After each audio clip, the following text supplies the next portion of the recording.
Night is falling, and you are sitting on a stone step overlooking the dark waters of the sea on the stone wharf of Miletus, the busiest port city in Ionia. The wind striking your face carries the scent of salt from the open Aegean, wet ropes, and the pitch smeared over amphorae. Cedarwood merchant ships moored to the pier creak slowly with the waves. Just beyond, beneath the flickering flames of olive oil lamps, enslaved laborers, merchants, and sailors unload the day's final cargo. Rolls of linen from Egypt, dyed fabrics transported from Phoenicia, sages carrying astronomical records inscribed on Babylonian clay tablets, and sacks of wheat brought from the frigid shores of the Black Sea mingle upon the very same stone ground. This is the crossroads of all the stories, languages, and, above all, the fears of the known world. When you look up toward the sky, what you see ought to be the stage of tales told to you for centuries, that familiar world from your childhood, a universe where lightning tore through the sky out of Zeus's wrath, where the ground trembled because Poseidon drove his trident into the bosom of the earth, where rivers flowed as gods, and crops thrived only through the blood of offered sacrifices. Nature was never a safe haven for you. It was the arbitrary playground of capricious, divine beings whose unpredictable fury could crush you at any moment. The sky was a ceiling, and the earth a silent victim awaiting the wrath of the gods. Yet on this very shore, tonight, something inside you fractures. You gaze upon the gods brought forth by people arriving from disparate ports. The Egyptian priest attributes the flooding of the Nile to his own deity. The scribe from Babylon regards the eclipses in the sky as omens of his sky god, while a Greek standing beside you raises a goblet to the god of wine and vineyards. Each person's god renders the other's obsolete. Everyone's mythos dissolves upon the shores of the next. At that very moment, a quiet yet irreversible question sprouts in your mind. What if there is no wrath, no vengeance or capricious will behind nature? What if this cosmos possesses a hidden, rational law that governs it, an immutable order operating from within? The clamorous veil of mythos parts, and for the very first time, the calm, cool light of logos, of reason, evidence, and reasoned discourse filters through. Imagine walking behind the man who first whispered this thought, Thales, an aging merchant and geometer walking through the streets of Miletus in the first light of dawn, picking up the muddy earth to inspect it in his hands. Like you, he gazes upon this harbor and the abundance brought by these waters. He observes how the alluvium carried by the Meander River slowly silts up the shoreline, how seawater dried by the sun leaves behind salt and sediment, how soil cracks and parches without moisture, and how even the tiniest seed relies on water to sprout. Thales may not banish the gods from the stage entirely, but he renders the need for them in explaining nature completely obsolete. Bending down to show you the wet silt in his palm, he declares, "There must be a primary substance for all things, a point of origin, an arche, and this primary substance is water." This idea might strike you as simple, even primitive at first glance, but pause for a moment and feel the intellectual revolution it ignited. Thales dares to explain the fathomless diversity of the cosmos, the mountains, stones, trees, and the human body, not through a miracle descending from the heavens, but through a single, tangible, observable substance already present within nature itself. He envisions the earth as a massive log floating upon a vast ocean. When the ground trembles, it is not Poseidon's rage. It is the motion of a piece of timber rocked by the turbulence of the water beneath it. Fear gives way to the desire to understand. Wonder surrenders to observation. Yet once reason is set free, it does not hesitate to question its own master. In the cool of the evening, you walk side by side with Thales' student, Anaximander, among the olive groves of Miletus. In the young thinker's hand is a sharpened stick with which he sketches geometric shapes in the dirt. Anaximander has recognized the profound flaw in the master's claim and shares it with you. If the primary substance, the arche, is water, how can fire, the very antithesis of water, exist? Water extinguishes fire, and fire evaporates water. The universe is built upon the ceaseless strife and equilibrium of opposing qualities, hot and cold, dry and wet. A specific, concrete substance cannot be the origin of its own opposite. Anaximander turns his gaze to the night sky and utters a concept unheard of until that moment. Aperon, the boundless, the limitless, the indefinite, the bottomless wellspring from which all things emerge, yet which itself resembles nothing concrete. Anaximander explains that the cosmos functions like a cosmic scale of justice. Things are born from the Aperon, trespass upon one another's boundaries in pairs of opposites, and, according to the decree of time, pay retribution to one another for their injustice before returning once more to that infinite indefiniteness. Heat yields to cold, winter bows to summer, dryness absorbs moisture. This is the relentless and flawless jurisprudence inherent to nature. What is more, in Anaximander's cosmos, the Earth does not even need to float atop anything. It is a cylindrical stone suspended in space at the exact center of the universe, with no urge to fall in any direction because it is equidistant from everything. You shiver as you feel the sensation of void in your mind, the very first intuitive spark of the concept of gravity. Toward midnight, on the steps of the city's agora, another Milesian joins you. Anaximenes. Anaximenes found Anaximander's idea of infinity overly abstract and intangible. He seeks a principle that the human mind can grasp, one that is concrete yet capable of infinite expanse. He approaches you in the dark and asks you to open your hand. First, opening his mouth wide, he exhales a warm breath against your palm. Then, pursing his lips to compress the very same air, he blows sharply against your skin. This time, what you feel is an icy draft. Look, he whispers, how a single substance alters its quality merely through rarefaction and condensation.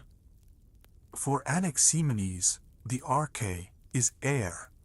It is invisible, all-encompassing, and life itself.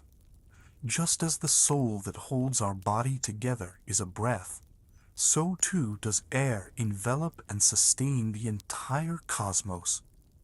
When air rarefies, it heats up and transforms into fire. When it condenses, it becomes wind, then cloud, water, mud, earth, and finally the hardest stone. Thus, for the first time in the history of nature, qualitative differences are explained through a quantitative mechanism. The states of matter are no longer the domain of sorcerers, but of a mechanical process. Now you return to the wharf.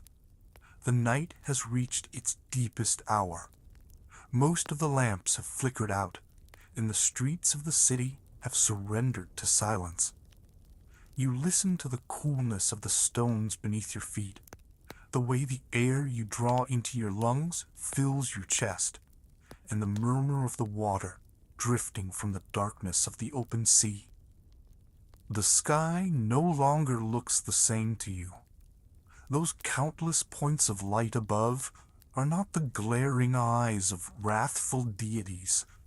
They are perhaps components of an immense mechanism gliding through the boundless air, waiting to be deciphered through reason.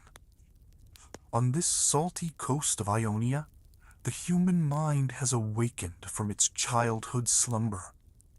Standing beside these first thinkers who sketched in the soil with a wooden stick and posed questions to water and air, you know that thought will never be the same again. Nature has at last been disenchanted, and humanity stands before the cosmos armed with its sole sharpest instrument, its own intellect. Yet merely looking will not suffice to truly understand this order. One must measure it, translate it into numbers, and chase the shadow cast upon the earth. As dawn draws near, the next step in deciphering nature awaits you in the shadow of a simple rod driven into the soil. As the sun climbs toward the highest point in the sky, you watch the shimmering heat haze rise softly above the sun-drenched earth. The warm air around you carries the dry, calming scent of wild thyme, pine resin, and sun-baked limestone. Beneath the worn leather of your sandals, you can feel the radiant warmth of the ground. On this quiet, sunlit plain of Ionia, there is no temple colonnade to cast shade, no shelter from the vast expanse. In your hands, you hold only a simple, smooth branch of olive wood, whittled and tapered gently at one end. You kneel down upon the dry soil, clearing away small pebbles and weathered thorns to smooth a small patch of earth before you.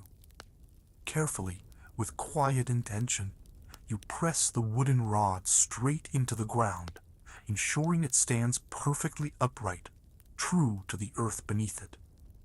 This slender piece of wood before you is what the Greeks call a gnomon, the one that knows, the one that indicates, the one that reveals. At first glance, it seems like nothing more than a solitary stick set against the quiet landscape. But as your gaze softens, you notice the dark, slender line stretching away from its base across the pale dust. The shadow. As the sun drifts across the invisible dome of the sky, this cool shadow moves with it, shifting, breathing, lengthening and shortening, tracing a silent dance upon the ground. You pause, letting your thoughts drift southward to ancient Egypt. There, too, people sought to measure the earth. Each year, when the great Nile flooded its banks, it washed away the boundary stones of the fields. The pharaoh's scribes, the rope stretchers known as harpodonopti, would walk through the wet silt, pulling knotted linen cords into proportions of 3, 4, and 5 to form right angles and reclaim the land for taxation. For them, geometria, the measuring of the earth, was a practical craft, meant simply to resolve disputes and tally grains of wheat upon the fertile mud. Yet here in Ionia, upon this quiet plain, the gnomon becomes something far more profound. It is no longer just a tool to divide the soil, but an instrument to unveil the unseen architecture of the cosmos. With a smooth stone, you mark the tip of the shadow. In the soft light of dawn, as the sun climbed above the horizon, this shadow was long and pale, reaching far toward the west. Now, as midday approaches, it draws closer to the base, growing sharper, darker, and still. At solar noon, it shrinks to its shortest whisper of the day. In that singular moment of stillness, it reveals the true meridian, the unyielding axis of north and south. In a world without compasses or navigational charts, a simple wooden shadow unites the highest reach of heaven with the cardinal directions of the earth. As you mark its path hour by hour, a gentle, perfect curve unfolds in the dust. This arc tells the story of more than just a single day. If you were to sit here patiently through the turning of the seasons, you would watch the winter midday shadow stretch long and cold, and the summer midday shadow shrink warm and close. And on the 2 quiet days of the equinox, when night and day rest in perfect balance, the path traced by the shadow becomes an unbroken, flawless, straight line. You can almost feel the presence of Anaximander, bringing this humble device from Babylon to the public squares of Miletus and Sparta. The vast, untouchable movements of the heavens are gently captured within a handspan of shade upon the ground. The cosmos, in all its infinite wonder, becomes a legible poem written at your feet.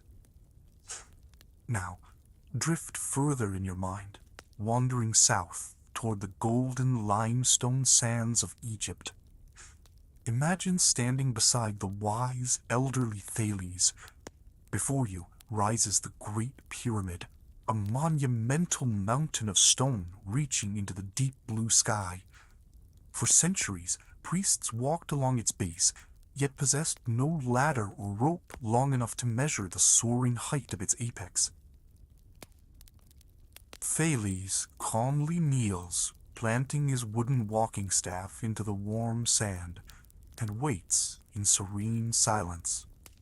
The priests watch with curious smiles, wondering how this traveler could ever measure such a colossal weight of stone. As the afternoon sun leans westward, the shadows begin to lengthen softly across the desert. Thales watches the shadow of his staff gently stretch, and at the exact moment when the length of the staff's shadow matches the height of the staff itself, he raises his hand toward the monument and speaks, "Measure now." In that brief, harmonious instant, the unreachable height of the pyramid must also equal the length of the great shadow resting upon the sand. Reflect on the quiet elegance of this realization. Thales did not climb the stone or scale the sky. He simply observed the quiet harmony of nature. Understanding that the sun's distant rays fall parallel, he cast an invisible bridge of similar triangles between a modest wooden rod and a towering wonder of the ancient world. It is the triumph of pure, tranquil thought over heavy matter. By looking out from the harbor of Miletus, you realize that even distant ships on the hazy horizon can be measured the same way, drawn close through the quiet power of geometry in the mind.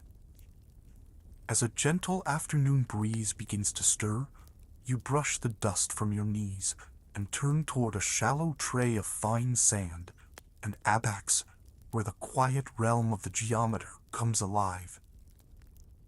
With a smooth boned stylus, you press a single point into the soft sand. You loop a taut linen thread around it, gliding the stylus along its reach to trace a graceful, perfect circle.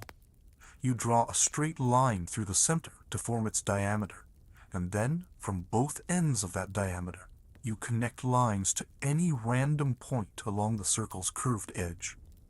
Looking at the triangle born inside this circle, you realize that no matter which point you choose along the arc, the angle formed at that vertex will always be an exact, unchanging right angle.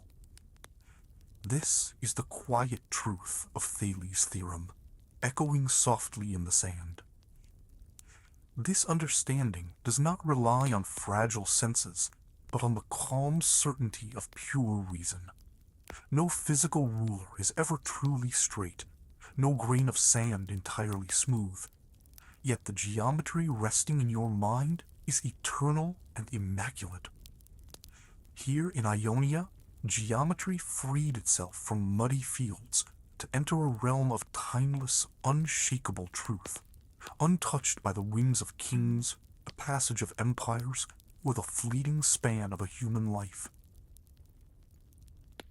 As the sun descends toward the calm waters of the Aegean Sea, the shadow of the gnomon stretches far to the east, growing softer, fainter, until it gently dissolves into the gathering dusk.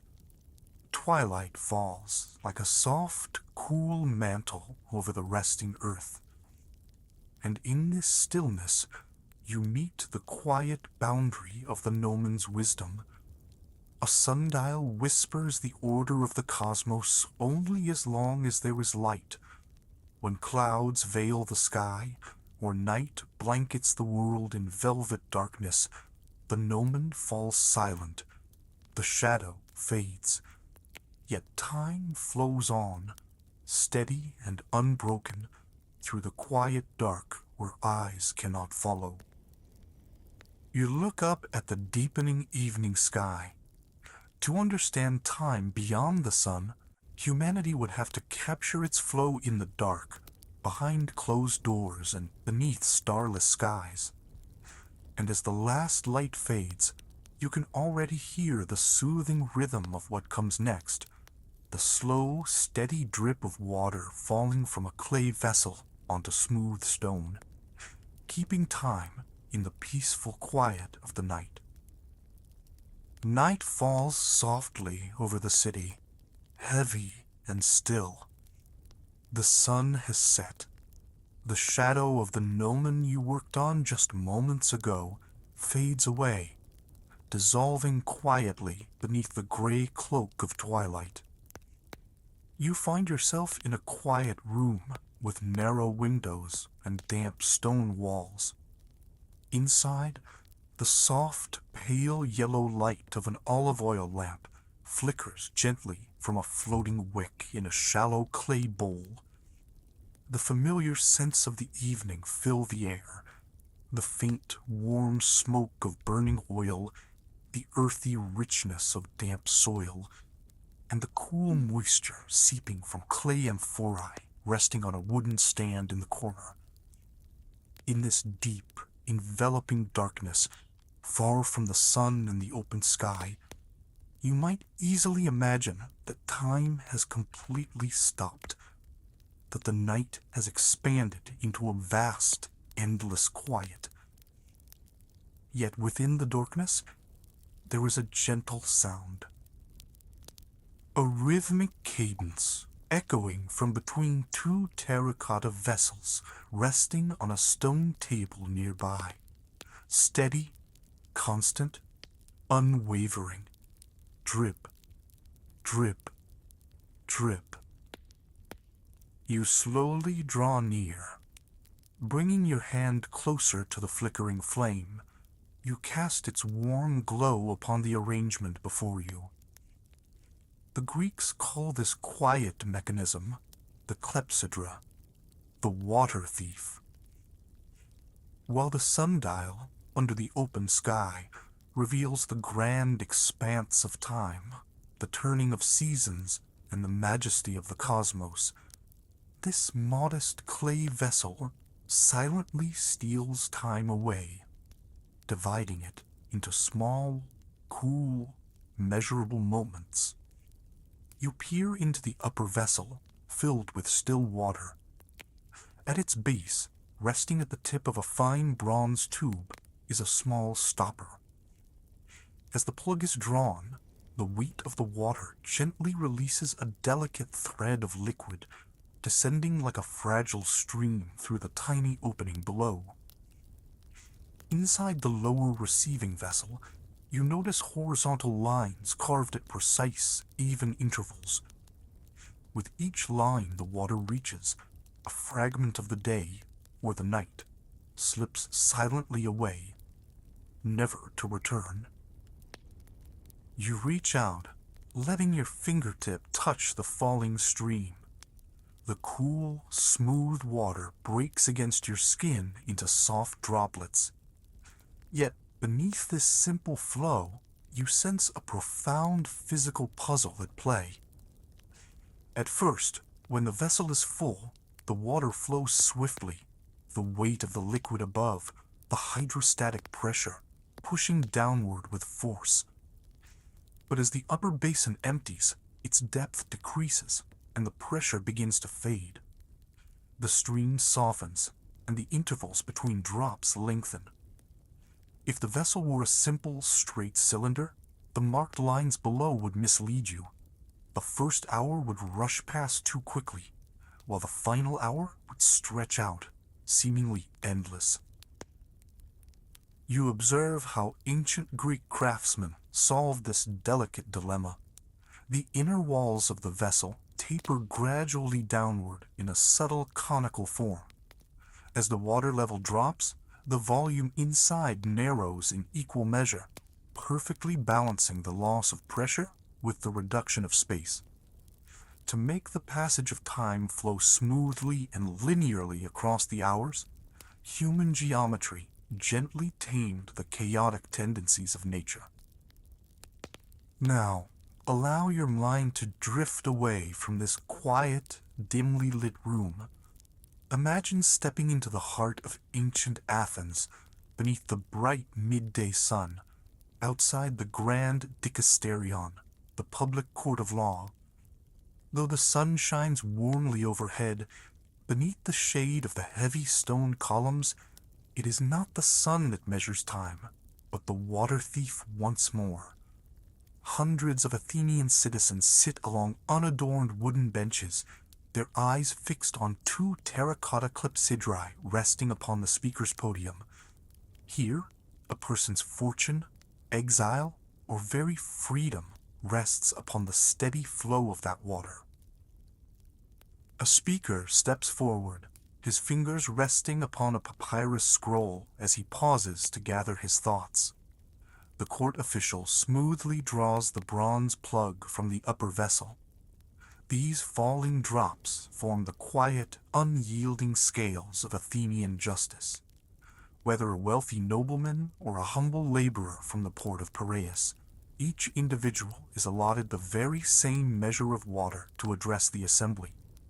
So long as the water flows, you may speak, building arguments, sharing stories, and weaving the delicate arts of rhetoric to move the hearts of the judges. As you listen to the speech, your gaze lingers not on the ornate words, but on the steadily falling water in the upper jar. As the surface nears the final line, the speaker's voice hurries, his breath quickening as the remaining moments slip away. The instant the last drop hangs from the spout and falls into the basin below, the magistrate calls an end. The water has run out. The words are finished.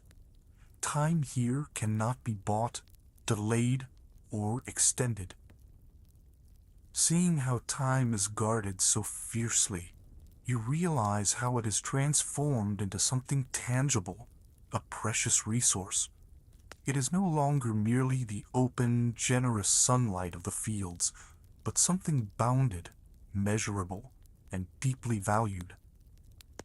Gently, you drift back into the stillness of the night. You imagine the sentinels standing watch along the ancient city walls. In the deep quiet, as they guard the sleeping city, the changing of their watch is marked not by light, but by the quiet filling of a clepsydra in the tower. Behind closed doors, scholars, mariners, and thinkers navigate the dark hours, guided by the soft, liquid measure of time. Farther off, within Plato's Academy, imagine a curious device designed to wake scholars before the dawn. As water from a clepsydra fills a sealed chamber, displaced air rises through a slender pipe, sounding a soft flute note in the silence of the night. time is no longer merely passing, it gently stirs the mind into action. Reflecting on this intimate bond between time and water, a quiet shift takes place in your thoughts. The gnomon had connected humanity to the heavens. Looking at the shadow, one looked upward, reverent before the vast wheels of the cosmos. The clepsydra brings thought inward, drawing attention to our quiet moments, our shared structures, and the gentle brevity of life. The sundial feels eternal. The day ends, yet tomorrow the sun rises once more to trace the same graceful arc. But the water that flows downward never rises back. The quiet pool gathered in the basin below rests as a peaceful witness to moments past, words spoken, and the tranquil flow of time gone by. As the lamplight dims, you listen to the delicate cadence of the final drop. It whispers that time is not merely drifting, but carries a subtle rhythm, a soft mathematical harmony. If time can be measured in the gentle volume of water, could the broader rhythms of nature also be understood through proportion, sound, and balance? Might the even spacing between these quiet drops echo the resonance of a vibrating string, hinting at a vast, underlying harmony throughout the universe? As the night reaches its deepest stillness, the rhythmic trickle of water slowly shapes itself into soft patterns of numbers in your mind.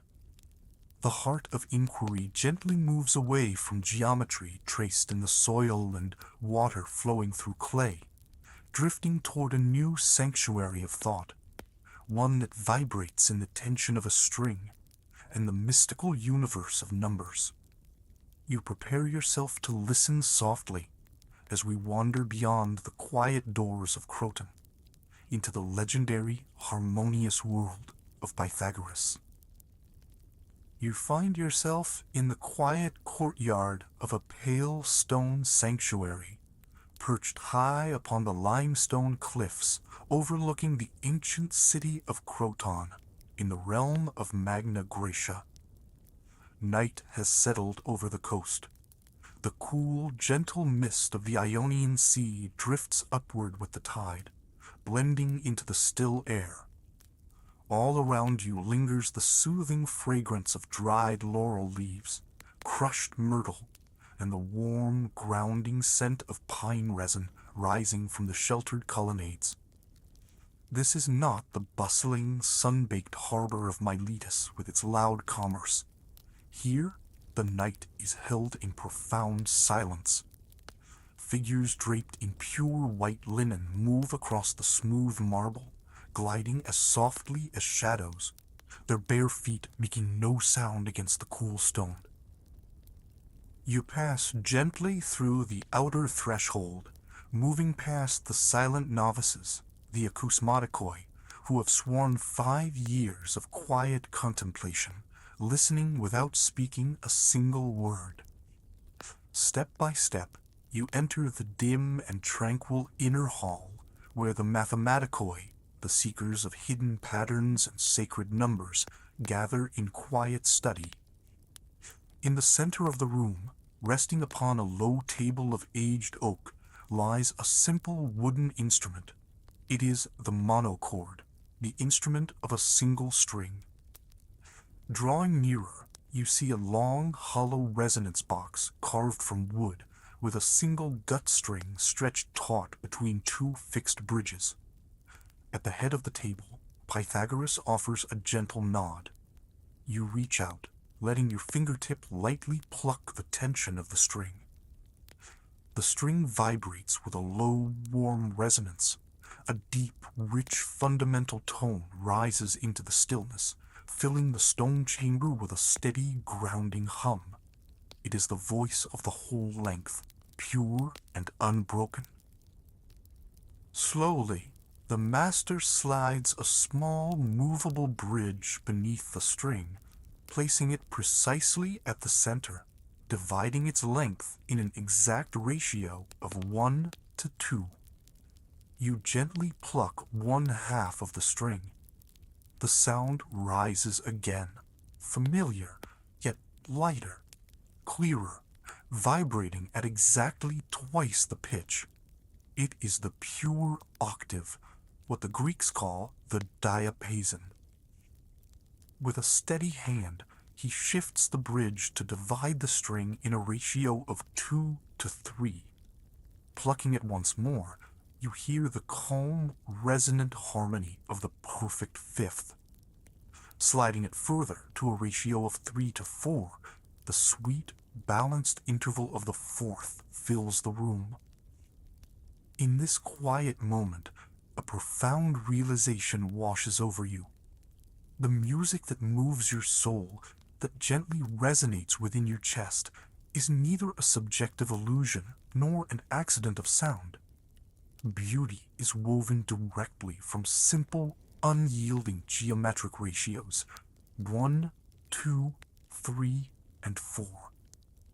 These four humble numbers hold the key to universal harmony. The aesthetic grace your ear perceives is simply the mind quietly recognizing mathematical truth. The whispered doctrine of the school echoes through the silent chamber. Pan arithmos estin. All is number. You reflect upon the early thinkers of Miletus, who sought the origin of the world in water, in air, or in the boundless infinite. They looked for a physical substance, something to touch, to breathe, to hold. Yet in this calm space, matter itself recedes. What truly matters is not the substance, but the form, the relationship, the proportion. The beauty of a statue lies not in the marble, but in its measured balance.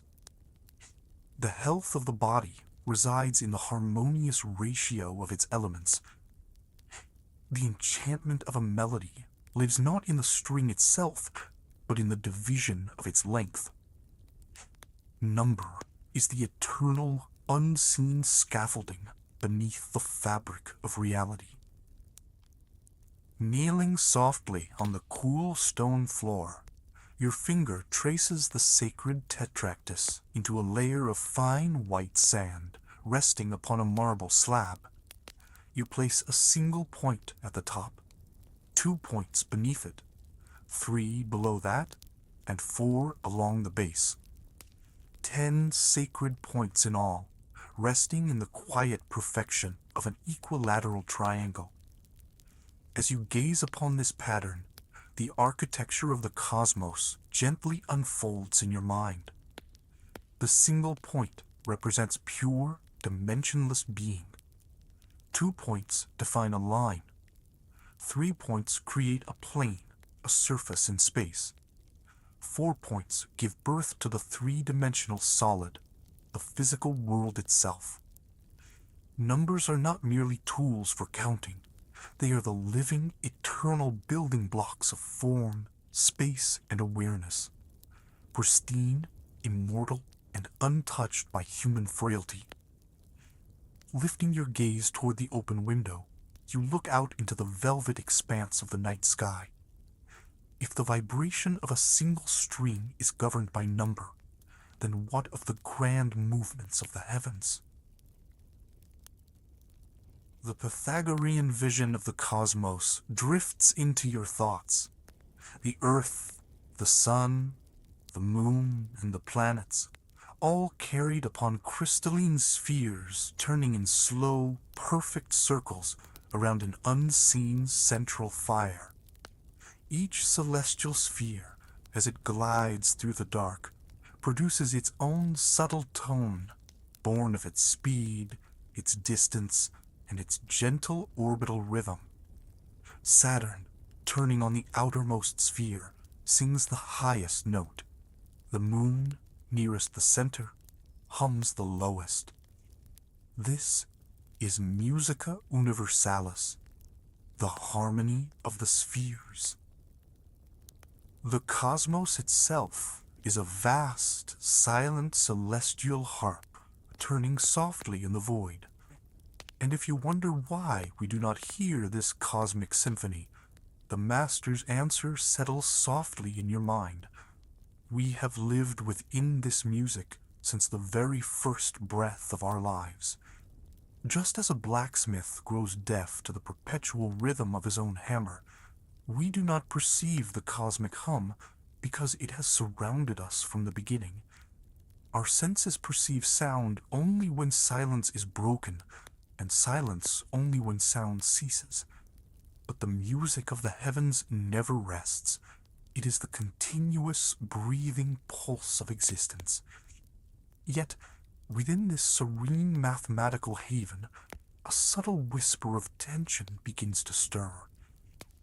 In a quiet corner of the room, beneath the gentle flicker of an oil lamp, you approach the table where Hippasus of Metapontum leans over a tablet of soft wax.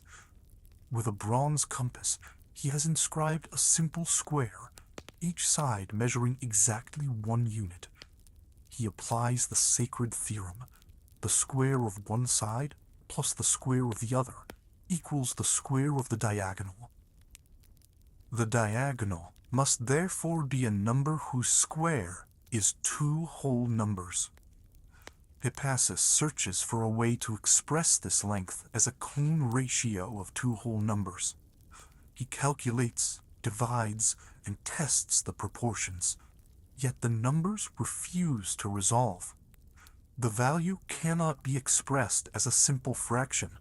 It neither settles into a whole number nor repeats in a comforting cycle.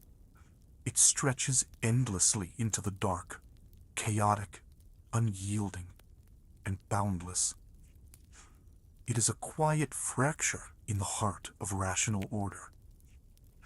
The sacred belief that the entire universe can be measured through neat whole numbers breaks against the simple diagonal of a square.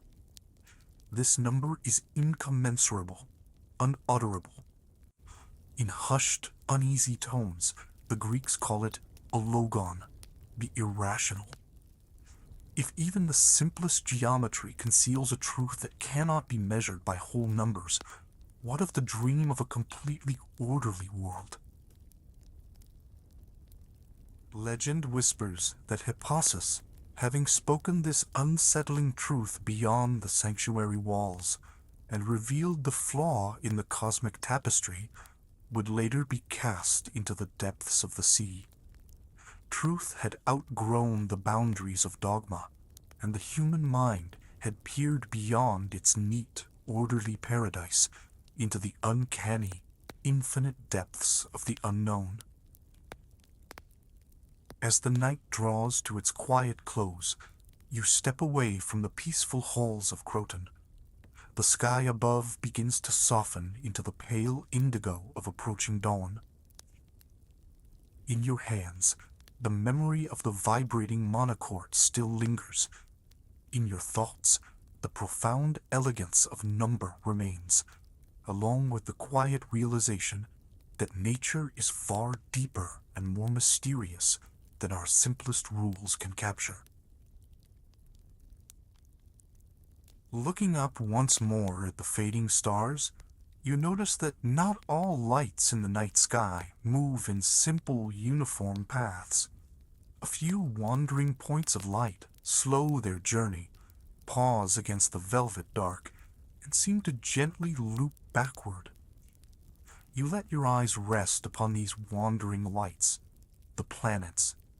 Soon you will venture deeper into the celestial labyrinth, following ancient astronomers as they seek to decipher the retrograde dance of the skies, the nested spheres of Eudoxus, and the enduring geometric wonders of the universe.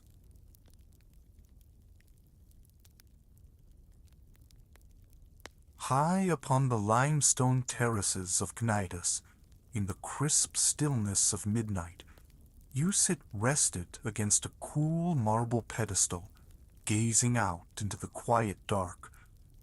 A gentle, cold wind drifts up from the sea, stirring the folds of your garments.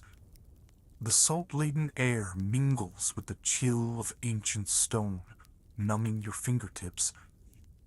On a low table beside you, a broad roll of papyrus rests flat, held fast against the night breeze by 4 smooth bronze weights.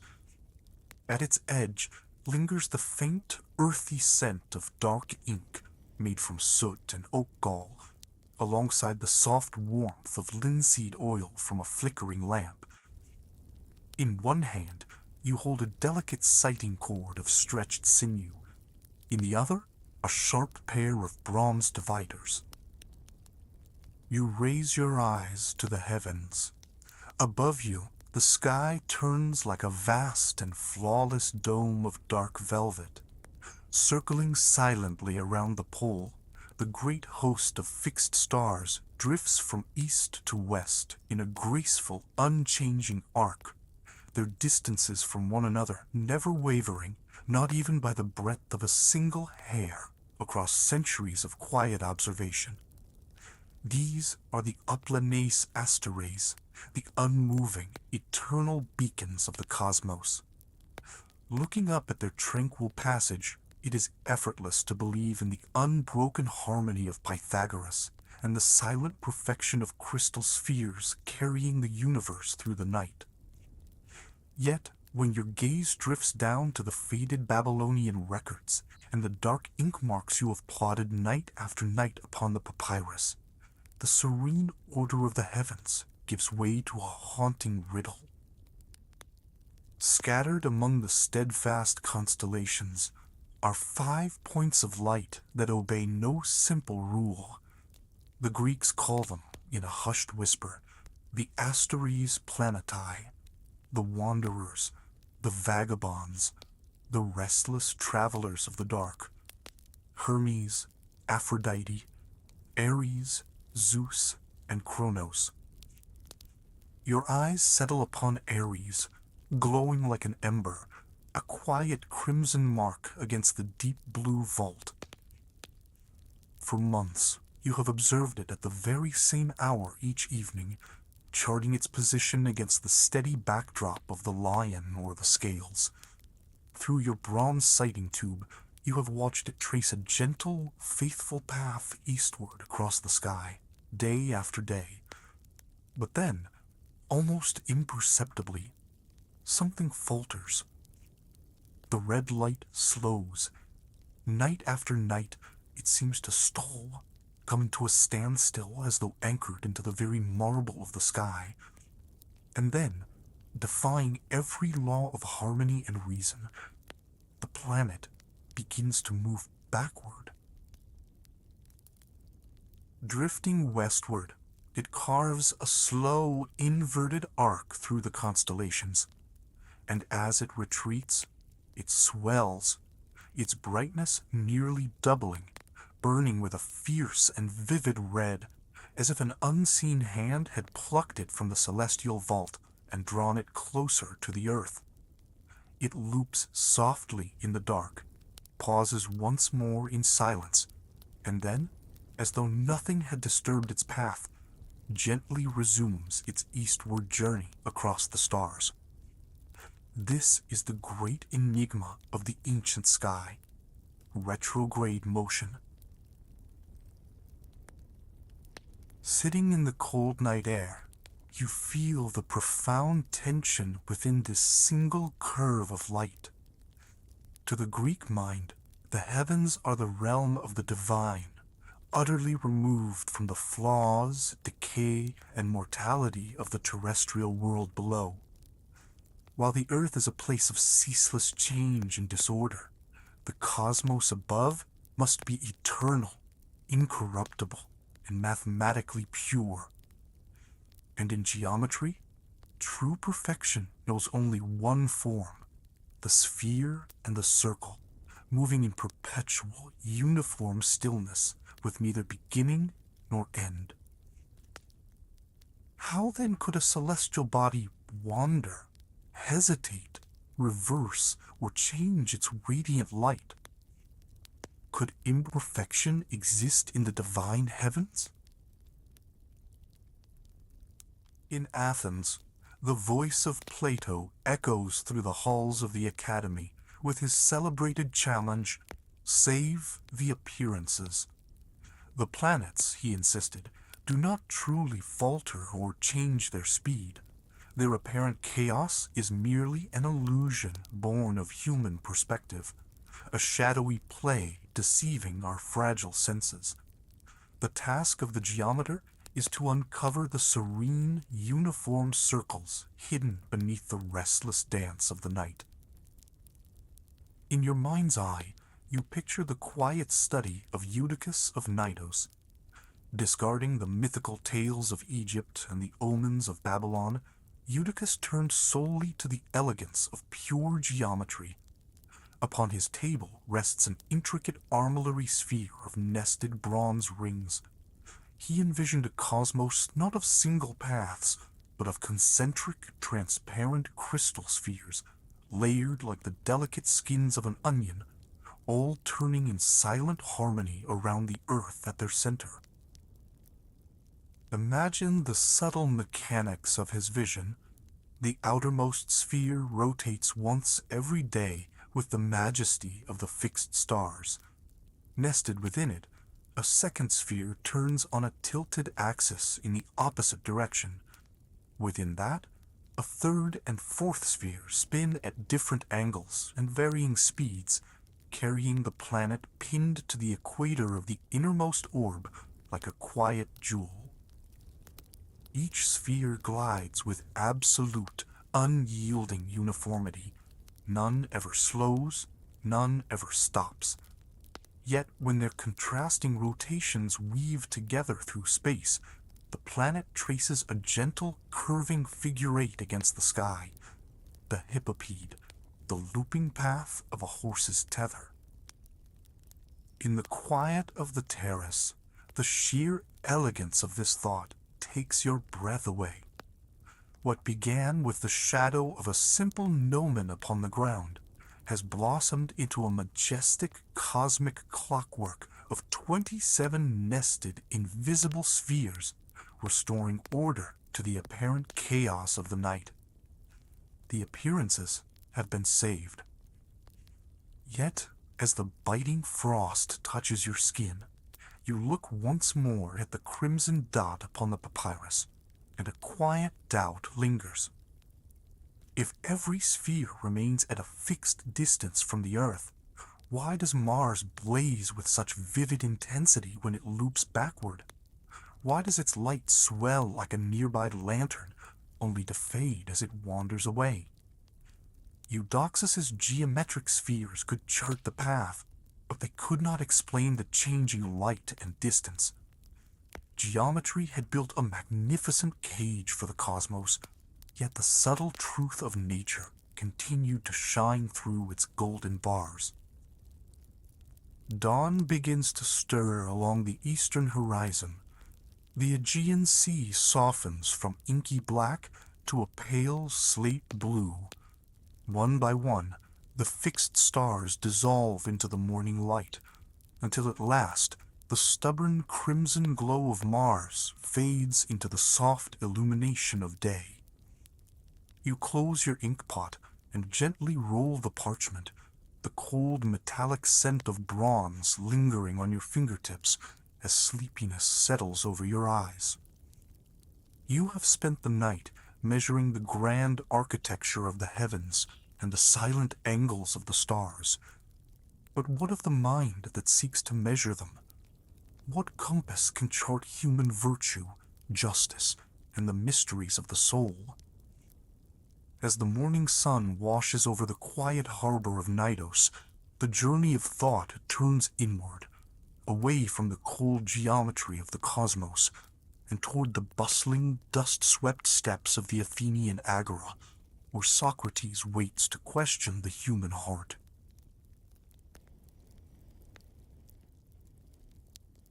Under the blinding, scorching white Mediterranean sun, you step into the bustling crowd of the Athenian agora. After the cool, desolate observation terrace of Cnidos and the mysterious silence of Croton, this place jolts your mind with sheer clamor. The fine limestone dust crushed beneath your feet, the airborne scents of olive oil, sweat, warm goat cheese, and the briny tang rising from fish stalls all blend with the metallic clink of bronze coins. The scent of wet clay from potters' workshops and the rhythmic strike of sculptors' chisels against marble echo between the colonnades of the stoas. No one here calculates the retrograde motion of Mars or the diagonal of a square. Here, life surges noisily through political speeches, lawsuits, and the haggling of citizens over daily goods. You look down at the object in your hand, a small folding tablet joined by leather hinges, a Deltian. As you open its wooden leaves, the pungent, sweet, and smoky aroma of dark wax poured in a thin layer rises to greet you. Darkened with pitch and lampblack so that inscribed letters stand out distinctly, this soft surface serves as antiquity's most intimate notebook of thought. In your right hand, you hold a bronze stylus, pointed at one end and hammered flat like a spatula at the other. With the sharp tip, you etch a question into the smooth wax. If you falter, you press the flat end across the warm surface to smooth it over, creating a tabula rasa to reset your mind from scratch. Standing in the middle of this dusty square, you feel yourself on the threshold of a profound intellectual fracture. Since Ionia, the thinkers you pursued had always looked outward, toward the physical cosmos. Was the arche water or air? Upon which celestial spheres did the stars revolve? Yet a new voice rising in this agora casts aside all cosmological curiosity. Foreign sages, the sophists, have gathered here, charging silver to teach astronomy, rhetoric, and public speaking to the sons of wealthy families. One of them, Protagoras of Abdera, stands atop marble steps and projects his famous, unsettling decree to the youths gathered around him. Man is the measure of all things. Of things that are, that they are, and of things that are not, that they are not. You weigh the gravity of these words amid the roar of the agora. The sophists claim that the nature of the heavens is unknowable and the existence of the gods unprovable. When a wind blows, it is cold to the one who shivers, yet warm to the one who sweats. Thus, the wind possesses no single nature in itself. Truth shifts from person to person, perception to perception. The immutable order of the celestial spheres shatters when brought down to the human realm of justice, morality, and language. What matters is not objective truth, but the power of persuasion in the assembly. Nature has been cast aside, replaced by artificial laws and human conventions. You draw close to Socrates. He neither charges fees for lessons, nor delivers ornate speeches. Approaching a fellow citizen, he touches the man's arm gently and inquires not into the cosmos, but into the mysteries of the human soul. "Tell me of courage," Socrates asks the general before him. The general smiles with easy confidence. Courage is standing fast on the battlefield without fleeing, never breaking rank. Like a stylus incising wax, Socrates probes the answer with a single counter-question. Yet is not a cavalry unit that retreats to lure the enemy into an ambush also courageous? The general hesitates, recognizing the flaw in his definition, and attempts another. Socrates asks yet another question, and another. You bear witness to the operation of Socrates' method of refutation, the elenchus. Layer by layer, he peels away false assumptions, memorized dogmas, and unexamined convictions. The man who stood completely assured of his wisdom moments earlier now stands tongue-tied in the middle of the agora, at a total loss for words. Socrates turns to look at you. His eyes hold neither mockery nor arrogance. Recalling that his mother was a midwife, he explains that he too is a midwife, one who helps deliver ideas from minds in labor. He offers no ready-made knowledge, guided instead by the ancient maxim carved upon the temple wall at Delphi: Nothi sioton, know thyself. And then you hear that sharpest confession, destined to echo through the ages: the only thing I know is that I know nothing. This utterance is no praise of ignorance. It is the imperative to weigh the limits, biases, and fallacies of one's own mind before confronting the universe. The human intellect that measures the distance to the stars or calculates the height of the pyramids possesses more blind power if it remains ignorant of justice, goodness, virtue, and the soul. Socrates brought philosophy down from the heavens, planting it firmly in public squares, domestic homes, and the human conscience. You realize that while pre-Socratic philosophers sought to define a circle, a number, or an element, Socrates pursues universal definitions of concepts. He seeks not merely a single courageous act, but the immutable essence shared by all courageous deeds, the universal definition itself. Thought detaches from concrete objects and fragmented instances to construct a conceptual, logical architecture. Reason, for the first time, becomes an object examining its own operation. As evening falls, the stalls of the agora are packed away one by one. Merchants load their amphorae, sculptors stow their tools, and the dust of the square gently settles. Socrates departs barefoot for home, leaving behind a few young citizens plunged into deep contemplation. Sitting beneath a portico, you look down at the tablet in your hands. The wax begins to harden and darken as the day's heat recedes. The questions you etched freeze like marble. Human reason has left its childhood behind. This journey, sparked by Meletus's search for the arche, woven through Croton's numbers, and tested by celestial geometry, has now confronted human consciousness in the heart of Athens. Yet how will these two realms, the flawless mathematical order of the cosmos and the flawed, shifting nature of terrestrial human experience, be reconciled? How will thought achieve the monumental cosmic architecture needed to unite them? As the silhouette of the Acropolis ascends into the twilight sky, you sense all this philosophical heritage flowing toward a grand synthesis. In the next step, you will journey from Plato's inaccessible, immaculate realm of forms to Aristotle's hands-on laboratory where nature is classified shell by shell. Prepare to witness the meeting of the two greatest titans in the history of thought. Leaving the walls of Athens behind, you walk northwest toward the grove of the Academy, accompanied by a warm breeze whispering through the leaves of olive trees. It is the early hours of the day.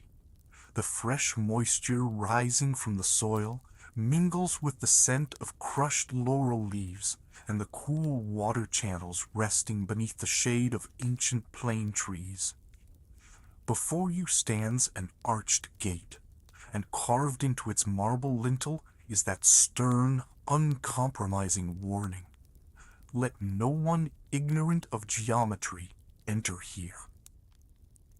As you step inside, beneath the marble porticos, you hear the voice of an elderly man engaged in discussion with young students.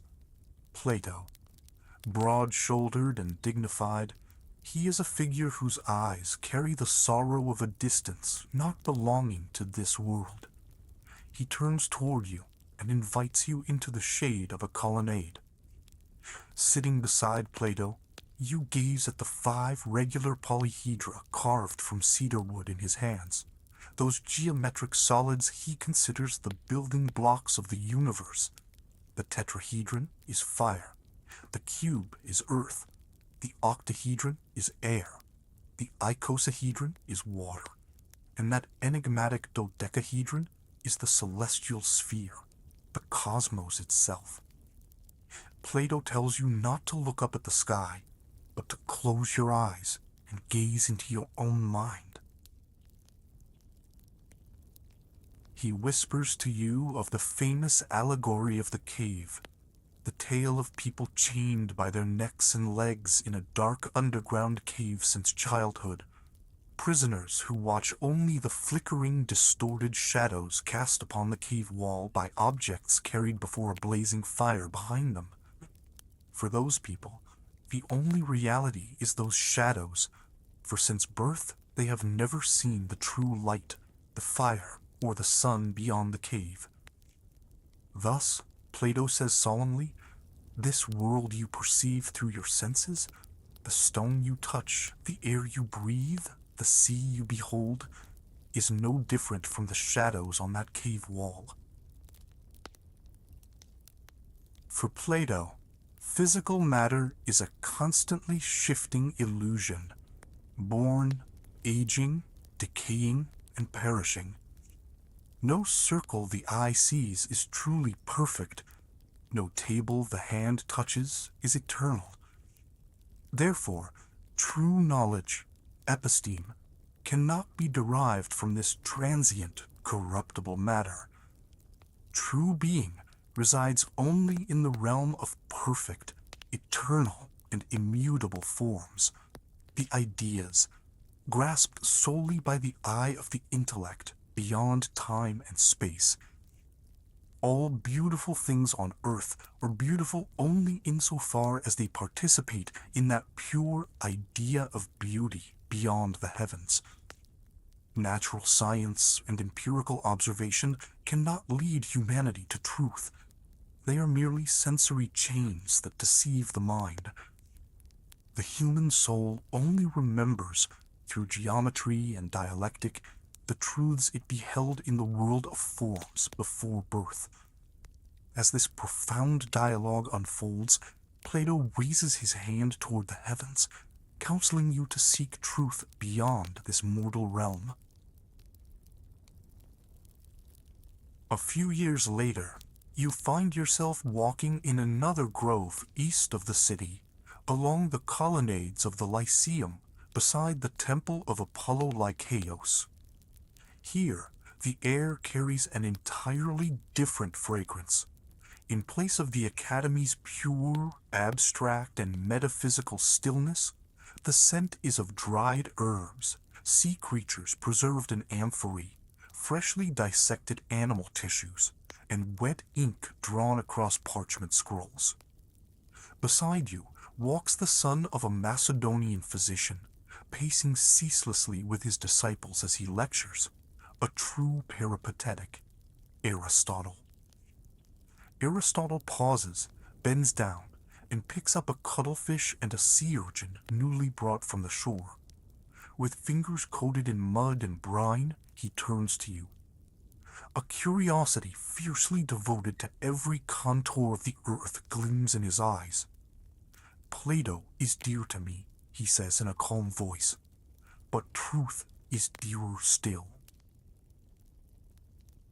Aristotle retrieves those ideas his master cast into the heavens and plants them firmly back into the earth, into the very heart of matter. Ideas cannot hang suspended in an unreachable celestial sphere divorced from this world. Form cannot exist apart from matter. It lives within matter itself, as an inherent potential woven into its fabric. Splitting a seashell in two, He explains the grand architecture of nature, the doctrine of the four causes. Consider a marble statue. Its material cause is the stone, the marble.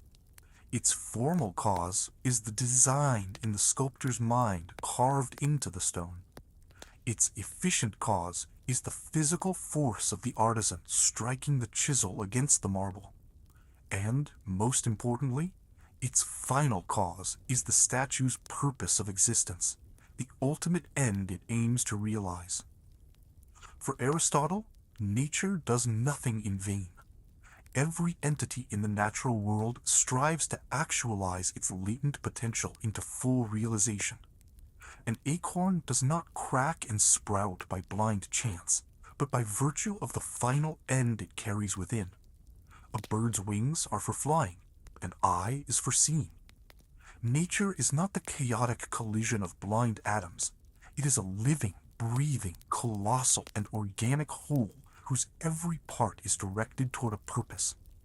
This ultimate end imparts profound meaning, not merely to the living realm, but to the entire cosmos from top to bottom.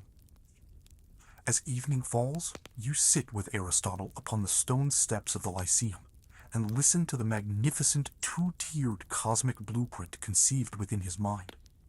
This system is the grand synthesis destined to seal humanity's perception of heaven and earth for the next 2 millennia. Aristotle divides the universe cleanly along the orbit of the moon. The sublunary world, where we dwell, is the realm of the 4 classical elements: earth, water, air, and fire. This is the domain of generation and corruption, of flux, birth, and decay. Here, every element seeks to reach its natural place. The heavy elements, earth and water, fall downward in a straight line toward the center of the universe, the earth, while the light elements, air and fire, rise upward toward the heavens. Thus, all terrestrial motions are rectilinear, finite, interrupted, and imperfect.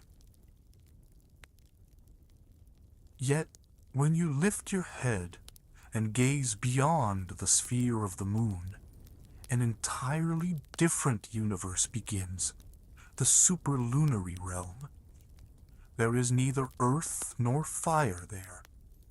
Beyond the 4 elements exists a 5th, incorruptible, unyielding, pure and eternal element: aether.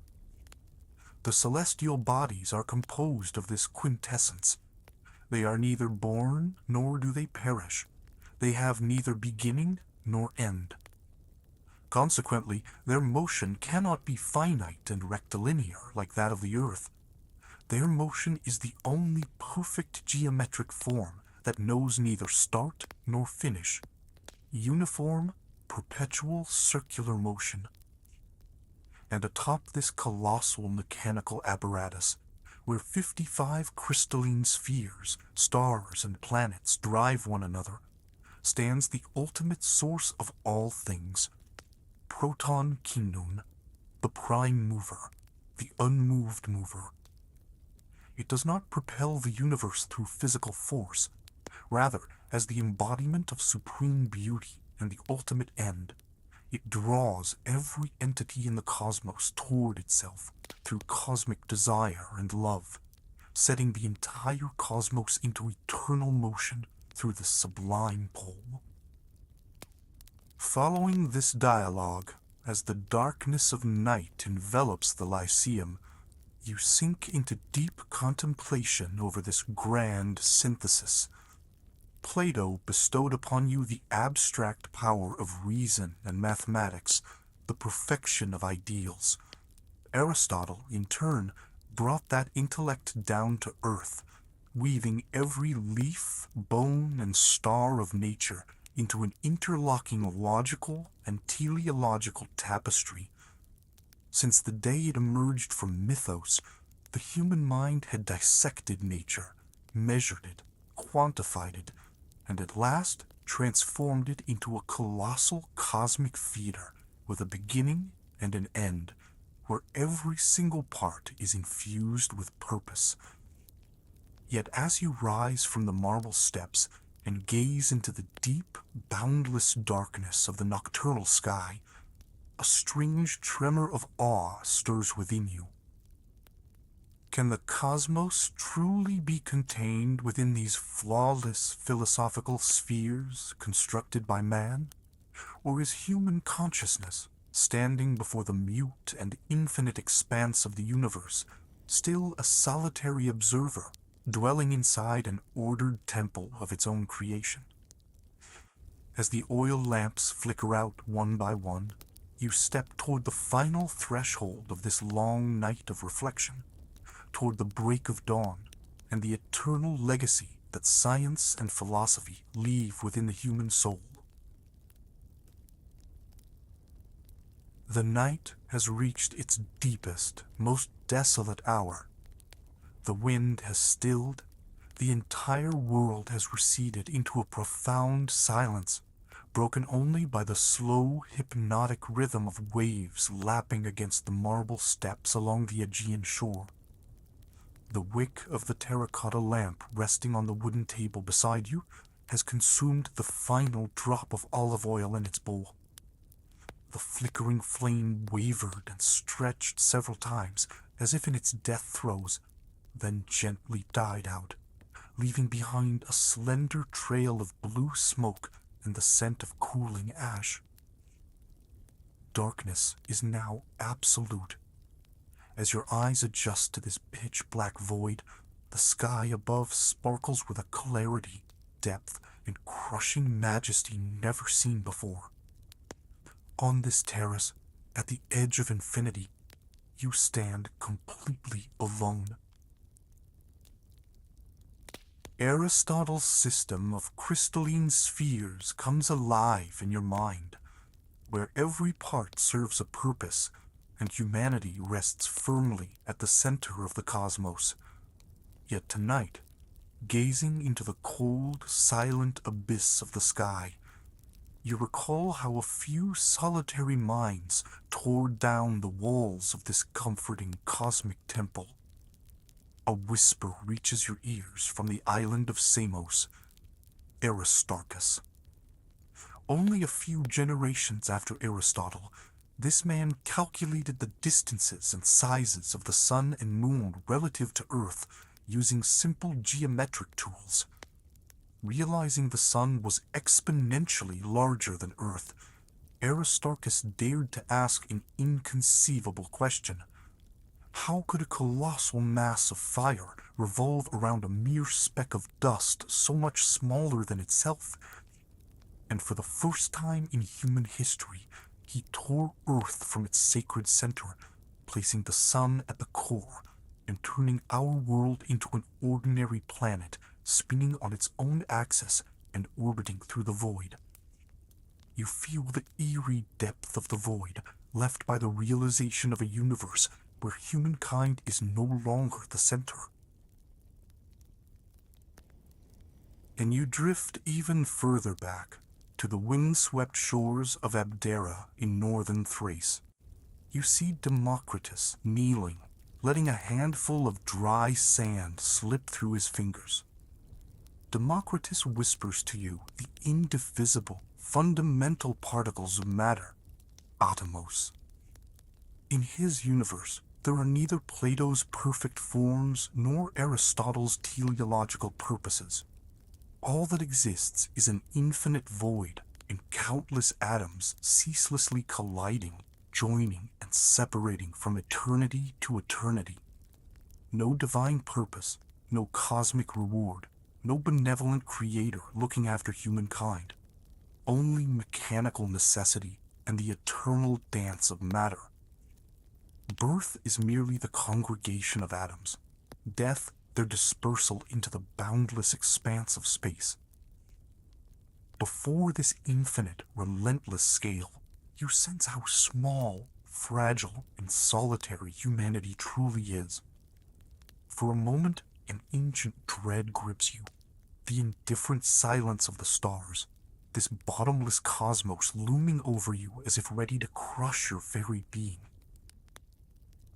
Yet at that exact moment, you feel the firm coldness of the stone beneath your feet, and piece together the long journey left behind. You remember Thales standing on the quays of Miletus among the crashing waves, searching not for the wrath of Poseidon, but for water's own intrinsic transformations. The moment when a simple olive branch driven into the scorching midday earth measured the unreachable heights of the pyramids and traced the invisible meridian of the cosmos. The minutes in a dim chamber where cold drops dripping from a clay clepsydra divided abstract time second by second, entrusting a human life to the steady flow of water in the courts of Athens. The mysterious silence of Croton, where the vibration of a taut gut string revealed the whole number ratios underlying music, beauty, and the heavens, before tumbling into the uncanny abyss of the irrational along the diagonal of a square. Eudoxus, upon the observation terrace of Cnidus, drafting the geometry of 27 nested crystalline spheres onto papyrus to unravel Mars's crimson retrograde loop in the night sky. The shattering confrontation beneath the dusty colonnades of the Athenian agora, where Socrates dismantled false certainties with a single question, compelling humanity to gaze into the mirror of its own soul. And finally, Plato and Aristotle, who built the grand logical architecture binding every leaf, bone, and star in nature into a cohesive whole. All these moments converge in your mind toward a single truth. The first spark of thought kindled in ancient Greece did not arise to subdue nature or unmask every mystery of the cosmos in one swift stroke. Its true grandeur lay in humanity's courage to emerge from the dark, terrifying, and unpredictable fables of myth to stand upright before the universe. No longer a helpless pawn sacrificed to the arbitrary wrath of the gods, human beings became active observers, questioning the cosmos with a wooden stick, a line drawn in the sand, the resonance of a string, and above all, their own reason. The universe might be silent and unforgiving. Humankind might be a minute speck of sand within this infinite expanse. Yet that speck possessed a mind capable of looking up into the vast darkness, grasping its nature, translating it into numbers, and contemplating its underlying laws. Along the eastern edge, across the waters of the Aegean, the horizon slowly begins to shift its colors. The pitch-black night yields first to a deep indigo, then to a leaden gray, and finally to a slender band of lilac light cresting the distant mountains. The morning's first cool breeze drifts from the sea and touches your face. From the city streets rise the first crows of roosters, the splash of oars lowered into the water by an early fisherman, and the creak of wooden carts setting up for the morning market. The flame in your lamp has died, yet that primordial fire ignited in the mind, the fire of reason that questions, measures, doubts, and is never easily satisfied, will never be extinguished by the dark of any night. As the sun spills its first golden rays across the sea and the limestone columns, you take a deep breath. Shadows fall upon the earth once more. Water flows anew. Numbers stand steadfast in their order. And with that same boundless curiosity stretching from thousands of years ago to the present day, humankind looks out upon the universe once more at the dawn of a new day.